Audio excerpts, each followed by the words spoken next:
Quem atua na área ambiental frequentemente trabalha com o conceito de APP, que são as áreas de preservação permanente. Inclusive, a legislação ambiental prevê a situação onde o tamanho da APP vai variar de acordo com a largura do rio, podendo ter em determinados momentos 30 metros, em outros 50, em outros 100 e assim por diante. Acontece essa variação. Como nós podemos gerar um vetor, um dado geográfico, representando essa variação do tamanho da APP usando o software QGIS? Esse é o tema desse nosso vídeo.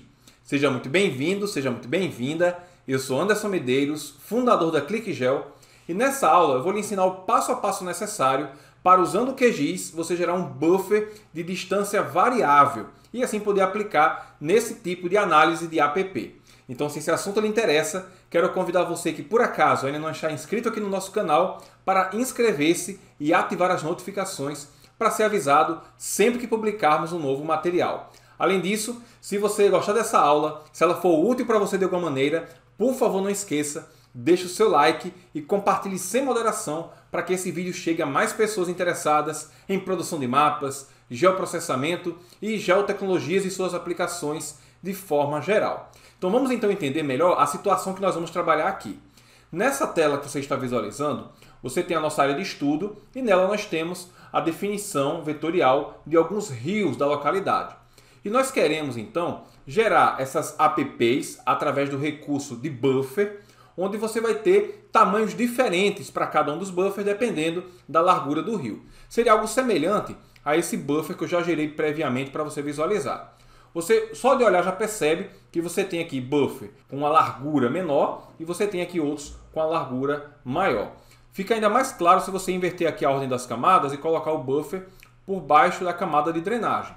Quando nós aproximamos, você percebe aqui a variação que existe de cada um dos trechos do rio. Isso tudo de acordo com a largura do rio. Você define então o valor aí da APP, quanto ela deve ter. Então como é que nós podemos fazer isso utilizando o QGIS? É isso que vamos mostrar a partir de agora. Eu vou desativar aqui a camada do buffer e vou mostrar para você como acessar o menu Processar, a opção Caixa de Ferramentas.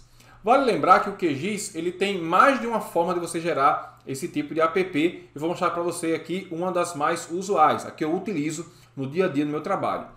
Aqui na caixa de busca eu vou procurar pela opção Buffer. E você vai perceber que entre as opções disponíveis nós temos aqui a opção da ferramenta do Saga, onde nós temos aqui a opção de Buffer de distância variável. Tá vendo só? Eu vou dar um duplo clique, ele vai abrir a janela da ferramenta, onde aqui é bastante simples o que nós temos que fazer. O primeiro parâmetro que nós temos que definir é a nossa camada de entrada, que nesse caso vai ser a camada drenagem. Logo na sequência você tem que definir qual é a coluna da tabela de atributos que tem a distância do buffer. Então eu vou até fechar aqui essa janela para você entender melhor o que é isso. Vou fechar aqui rapidamente e vou abrir a tabela de atributos da nossa camada da drenagem, da nossa camada que tem as informações dos rios. Olha só, aqui dentro da nossa tabela, previamente eu criei uma coluna onde para cada trecho do rio eu coloquei qual deve ser o valor da APP. Lembrando que aqui esse valor vai estar expresso na unidade do seu sistema de referência. Nesse projeto nós estamos trabalhando com o sistema UTM, ou seja, coordenadas métricas. Então cada valor aqui para a APP está definido em metros. 30 metros, 50 metros, 100 metros e assim por diante. Então é essa informação da coluna que o programa vai usar como base para gerar as APPs com distância variável, com largura variável. Vou fechar aqui então a janela da tabela e vou abrir novamente aqui no Saga a opção de Buffer de distância variável. Então, como eu falei, camada de entrada, drenagem. Buffer distância, que seria a coluna com a informação do tamanho da APP, vai ser APP. Depois disso, você deve ficar atento nessa opção aqui de Dissolve Buffer. Eu recomendo que você use essa opção inicialmente, você vai ver o resultado, e depois eu comparo para você sem usar essa opção, tá bom? Então eu vou clicar aqui para executar e vai gerar um buffer com uma camada temporária. Vai executar, ele rapidamente faz o processamento e vai gerar para a gente uma camada vetorial temporária, nesse caso, já que eu não salvei o arquivo permanente.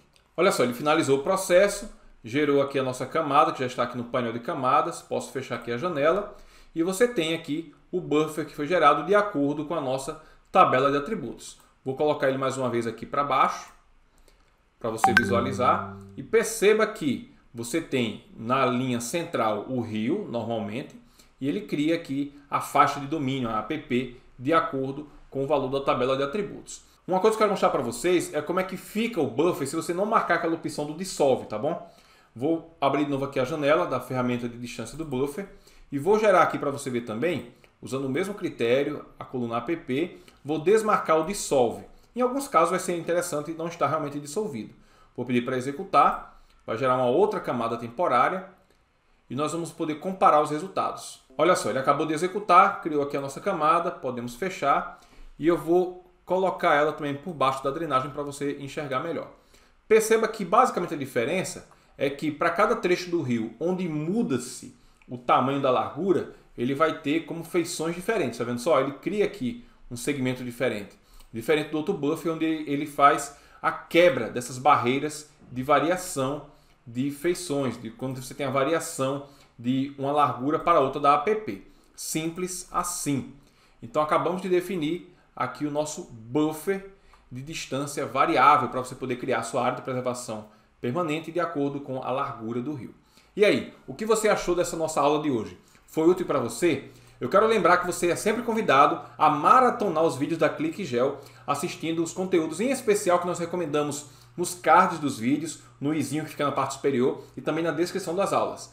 E eu quero também dizer que o seu comentário, a sua opinião sobre a aula é muito importante para nós. Não deixe de escrever aqui embaixo nos comentários o que você achou dessa aula. E eu quero convidar você para participar da nova edição do nosso workshop de produção de mapas e geoprocessamento, que é um evento totalmente online, 100% gratuito e que vai lhe mostrar o passo a passo necessário para você atingir a sua independência na produção de mapas e em geoprocessamento.